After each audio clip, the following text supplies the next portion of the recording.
Well, hello ladies. It's 7:01. So I'm going to go ahead and get started.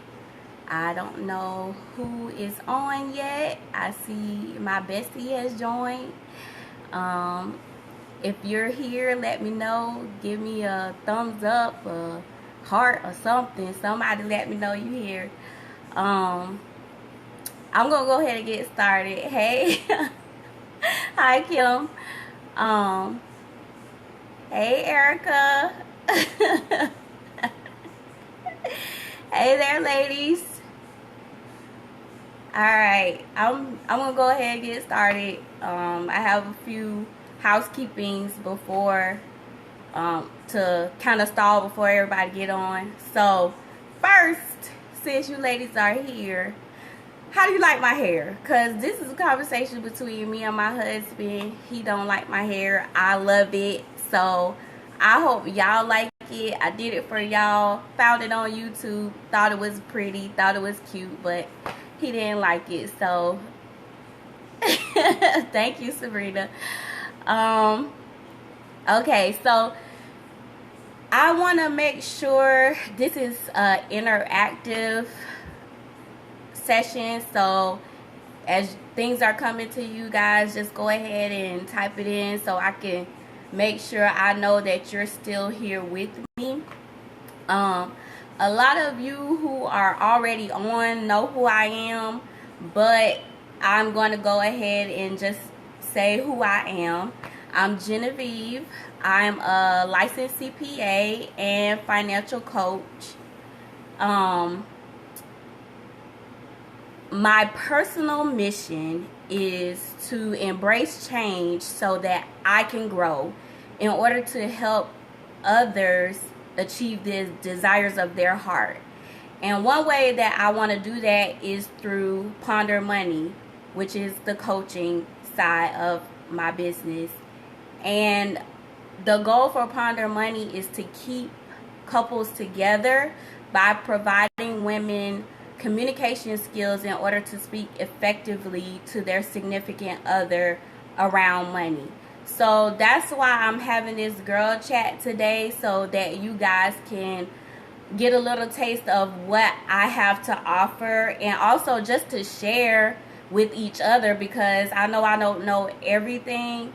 So I just want you guys to give me some feedback as well. So my disclaimers. Today is hurricane or tropical storm Hermine or something like that. So nobody was supposed to be here. I was supposed to be home by myself. Everybody else was supposed to be at cheerleading and football. I have a full house, which includes the dogs. So if there are some distractions, please forgive me for that, because I planned for this to be a quiet house. But I can't change the weather, so I'm thanking God that my family is willing to be quiet for me for a little while. And then the next disclaimer is that I have just got over a cold, so I might be doing some sniffling. I know that's a little distracting, so please excuse me for that as well. And finally, what I'm going to share with you is what works for me. And if it does not work for you, I hope that it does. But if it doesn't, please, please, please continue to seek out resources so that you can get to a meeting of the minds with your significant other around money, because it's so integral to having joy in your relationships. So yeah, that is my goal, to help couples stay together. So if I can't do it, if I could be a resource for anyone to refer them to somebody else, I would love to do that. My mission is just to keep people together. So with that, I'm going to start out with, it just gave me a message that it was reconnecting. It was a poor connection, so maybe that's the tropical storm too. I don't know. But in the meantime, I'm going to continue. I'm going to start off with a couple questions. My first question, as you ladies think of the answers, I want you to go ahead and type it in the comments so I can read it. the first thing I want to find out from you is, what are your pain points? What's the barriers that you have encountered in communicating with your significant other around money? Because I want to make sure I'm speaking to what's important to you, because this is the first of something that I want to keep going. So I want to make sure I'm speaking to what's important to the people that I'm speaking to. So if you guys have anything, please go ahead and let me know. The question is, what are some of the challenges that you have had in communicating effectively with your significant other around money? And again, if you could comment in the comment box and tell me some of the things that you're having trouble with. I know for me, I used to be very, very frustrated because I could not get my husband to listen to me. That was really my main pain point. So I'm gonna give you guys some time. Nobody's put anything yet.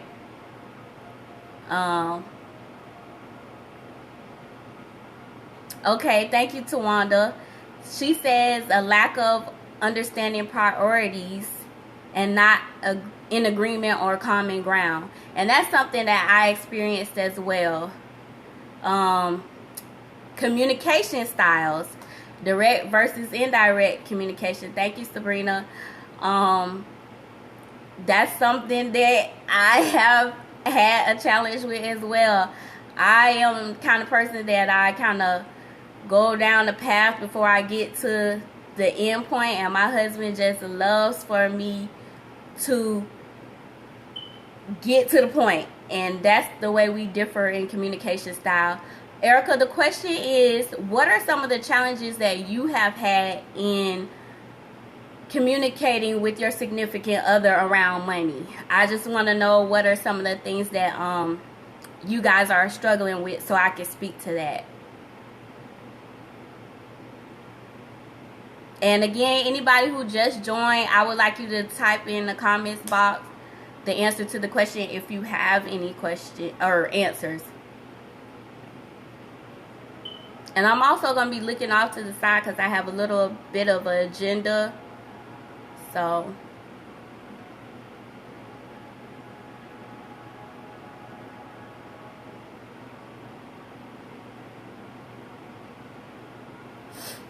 okay, and we have income sharing.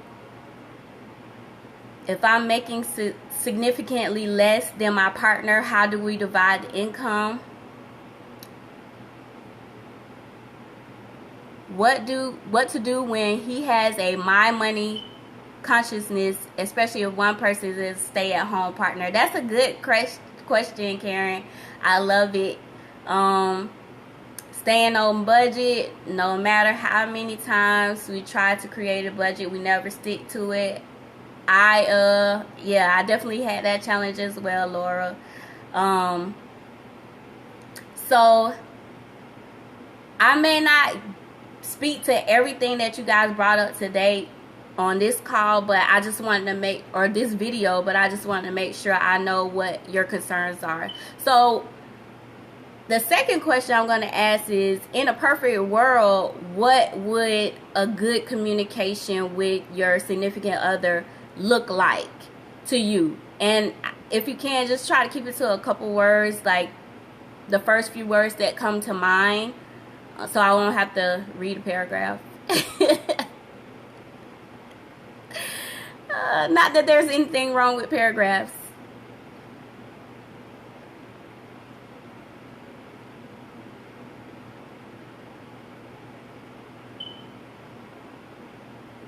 Thanks, Erica. It's best to get ahead of the problems. Erica said she just want to she doesn't have any financial issues yet, but she just want to find out how to handle them if they come up. And prevention is much better than okay. Repeat the question. The question was, in a perfect world, what would a good communication with your significant other look like? And I asked you to also comment a couple of words that come to mind. So Tawanda said hearing each other, valuing each other's opinion. I would agree. That for me was premium. That's what I wanted. Karen says equity versus equality and respect. I love that too, Karen. Like, you're just on fire tonight.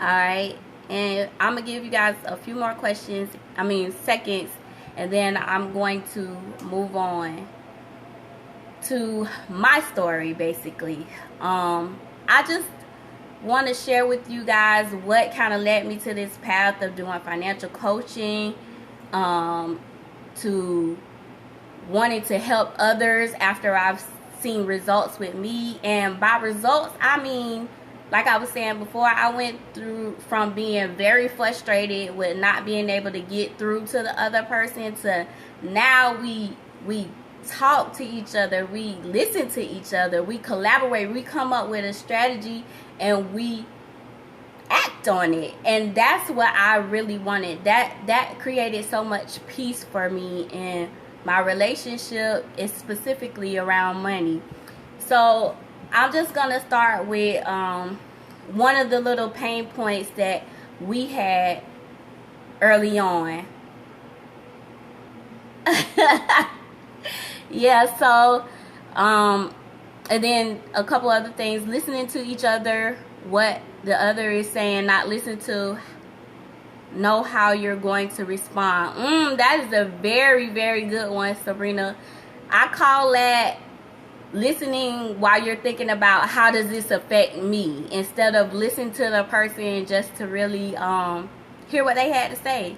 So, and then Erica said 50-50, equally yoked all around. So with that, I'm going to go ahead and just tell you about what happened with me.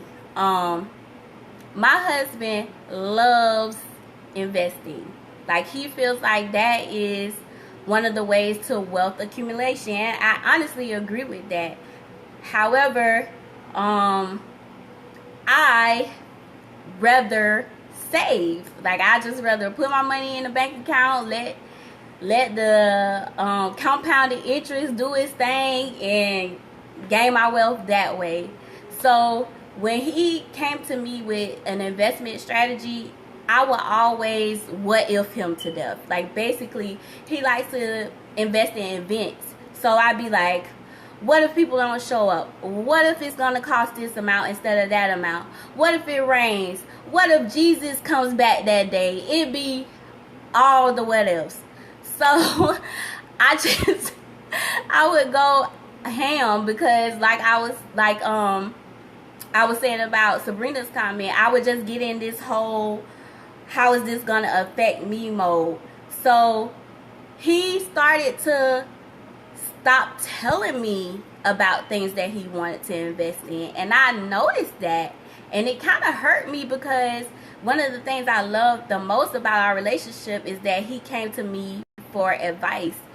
And I would see that he would be talking to his friends about things, and I would be in my head like, why did he tell me?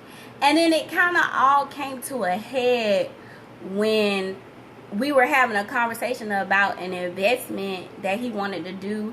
And I was doing my whole what if thing, and he said to me, you're making me feel like you don't believe that I know what I'm doing, or you don't trust me. And that broke my heart, because I trust my husband in his abilities to make sound business decisions more than I can verbalize. And something inside of me clicked, and it helped me realize that what I was doing was passive aggressively trying to manipulate him into doing what I wanted him to do. And what really was speaking was fear and not love. Because when I really digged into it, I realized that I am afraid of investing. It's not me being this whole risk adverse person. It's a real irrational fear. Like, I equate it to gambling. If there's any risk in putting my money somewhere, I don't want to do it. And as a financial professional, I know that doesn't make sense, because with no risk, there's no reward. So it kind of was conflicting on the inside for me to realize that what I know to be true in my heart was not what I was presenting to my husband. And it was starting to create some separation between us too, which I didn't like, because what I really wanted was influence. And I think that's what we as women really want. We don't want to control our men, but we do want to have some say so in the financial decisions, and we want them to care about what's important to us. And what I was doing in my fear was controlling and manipulative instead of influence. And I just didn't like what it was doing. So as a result, I realized that I had to admit to him that I had this fear, and that I could have a conversation like this that says, babe, I have a real fear of investing. And in my mind, the only way to mitigate this fear is by putting my money in a savings account. Can we have a conversation about something that would still allow you to invest, but also dissipate my fear? And when I'm able to do that, and when I was able to do that, that created this whole new way of conversating, because it opened up his heart. Because what I was doing before with the what ifs was hardening his heart. Like, he didn't want to hear what I had to say. But when I admitted that I had this fear, it kicked off the protection in him, that he wanted to make sure that his wife was okay, and if there's something that scares me, that he's going to look out for that. So the key, one of the main keys I would say in improving communication with your significant other would be humility and vulnerability. For me, humility and vulnerability is just like I said, admitting your fears. You got to discover your fears first, because at first I didn't even know that was a fear until that internal conflict came. But humility, I would say, because for me, sometimes people think humility is only thinking less of yourselves, which I don't believe in that. I believe it's not thinking less of yourself, it's more of thinking less about yourself. But on the flip side, I also think humility is also thinking of others as just as good as you are. Because when I really think back about it, when I was afraid, my mind was telling me, who is he? I'm the financial professional. I'm the one that know about budgets. I'm the one that knows right or wrong when it comes to money. So that whole being proud thing came into play, and I had to humble myself and say, I know that my husband knows how to make sound business decisions. I know this with my heart, my true heart and soul. So why am I acting like I don't?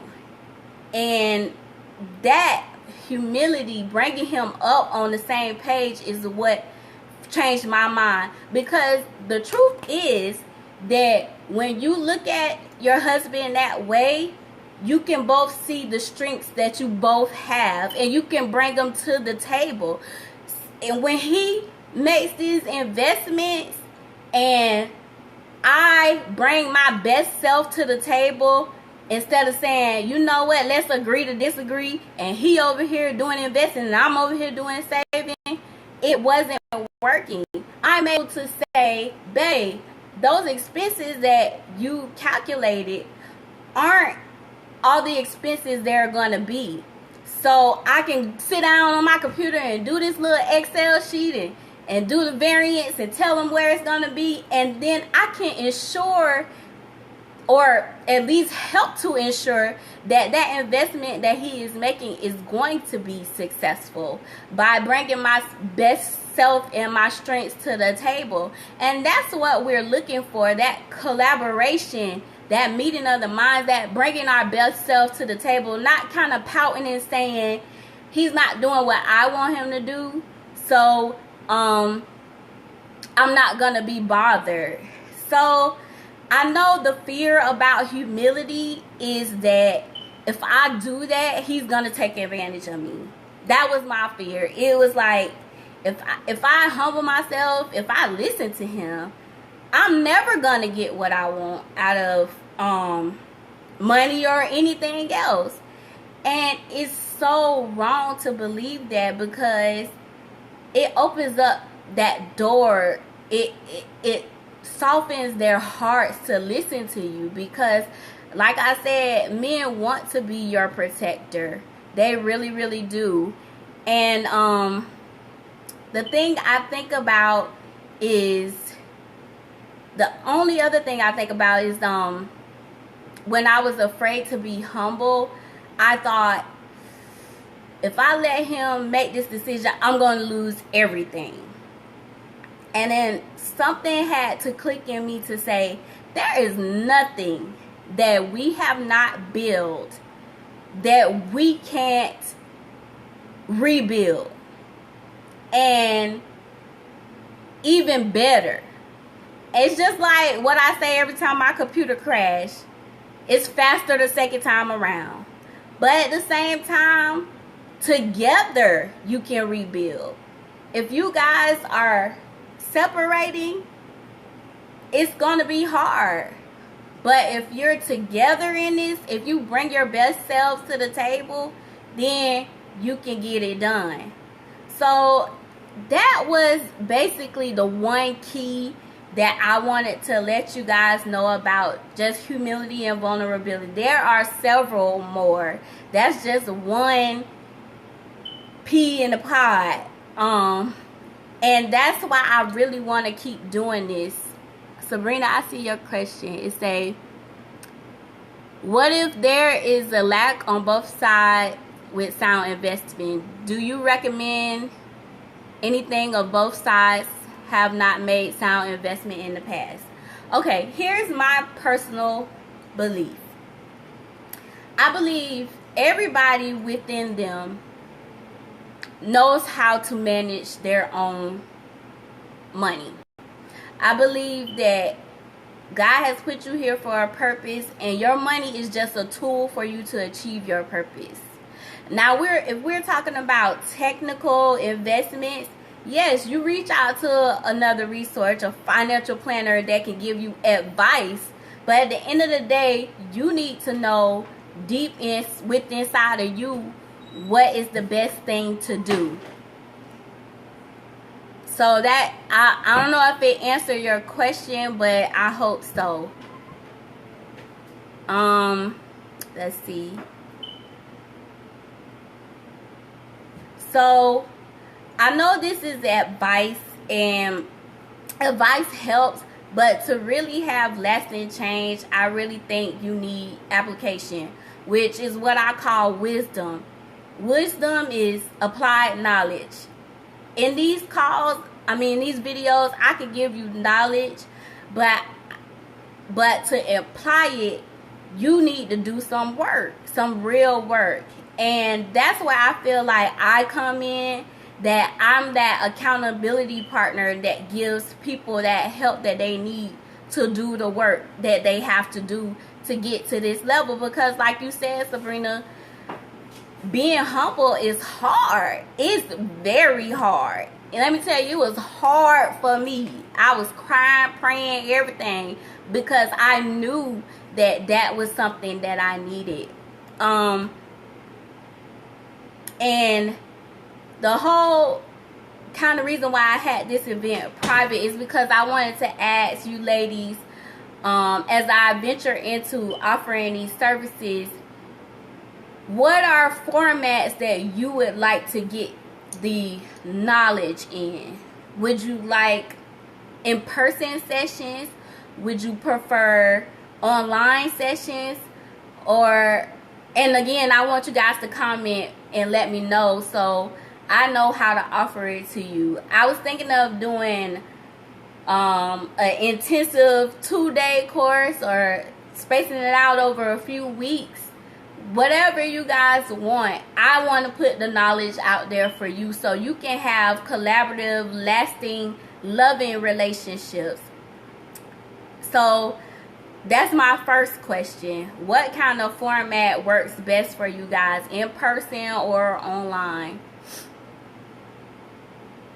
And as you type in your answers for that, my second question is the applicable part, the application. Me being there, being your accountability partner to help you really work through these things that you've learned.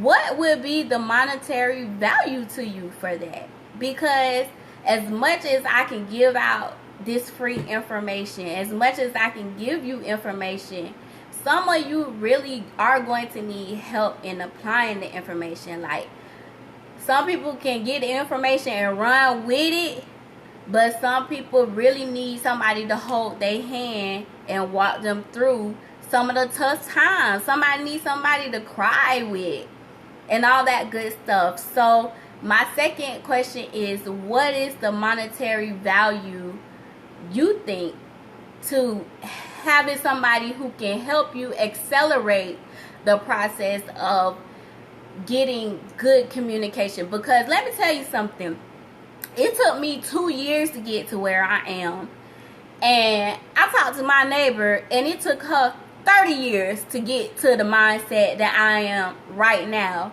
And I could have not imagined being that frustrated in a relationship for 30 years. So what I want to do is to help accelerate it for you guys. Like, hopefully as soon as 6 months. It may take a little longer, but whatever I can do to help. And again, my goal is just to keep couples together. So if you guys could respond to that as well, what would be the monetary value of those accelerated results? And then finally, if someone,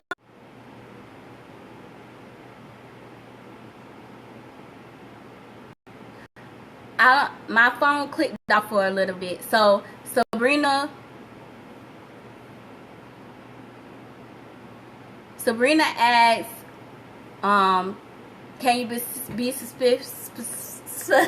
specific about what a session would be? Accountability session. Accountability session, I'm sorry, would be after I give you the knowledge, which would be a group format. It would be like a class, either online or in person, a 2-day course or a 6-week course, or whatever you guys can think of would be best.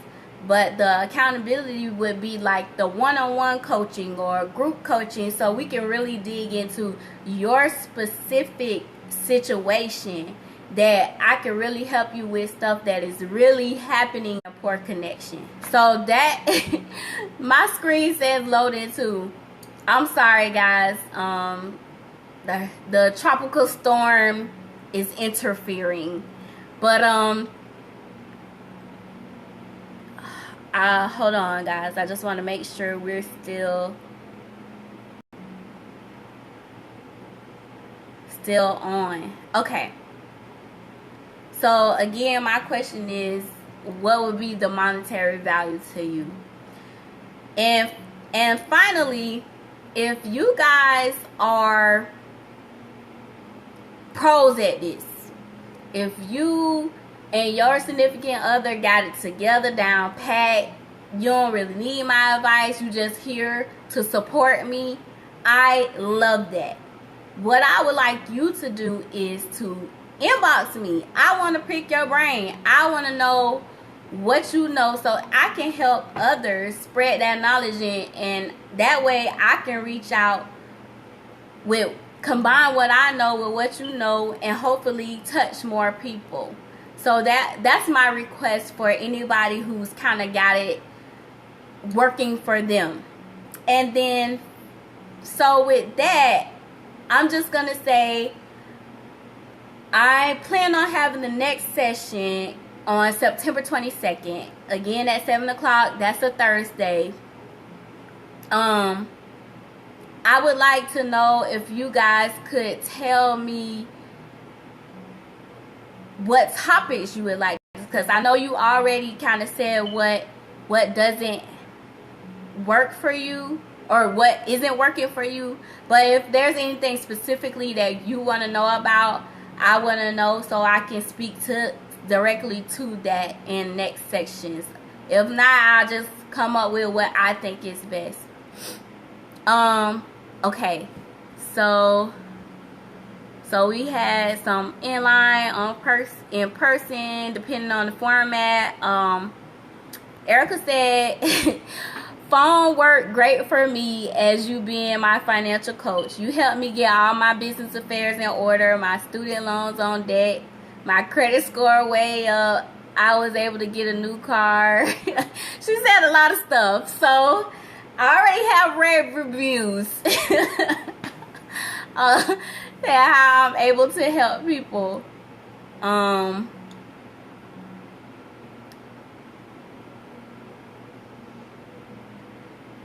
And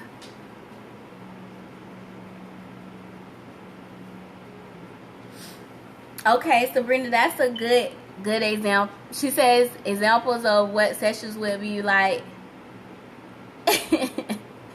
Maybe a guest speaker like Erica to spread your work.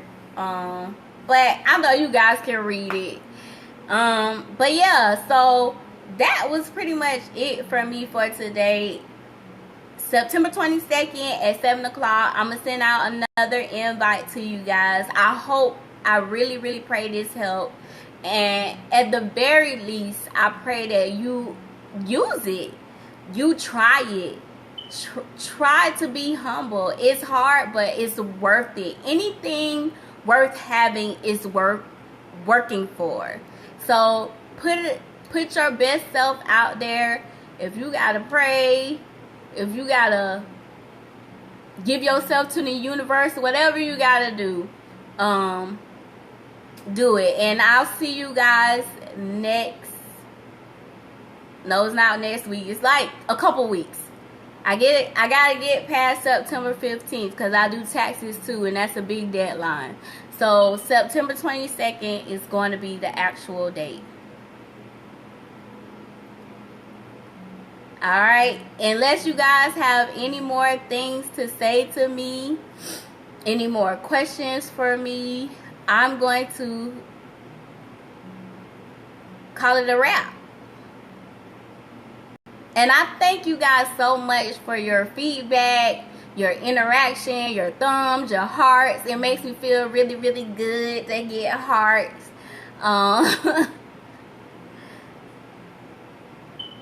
Thank you so much. Thanks, Karen. Thanks, Kim. Thanks, Sabrina. All right, ladies, that's it. I'll see you next time. Bye.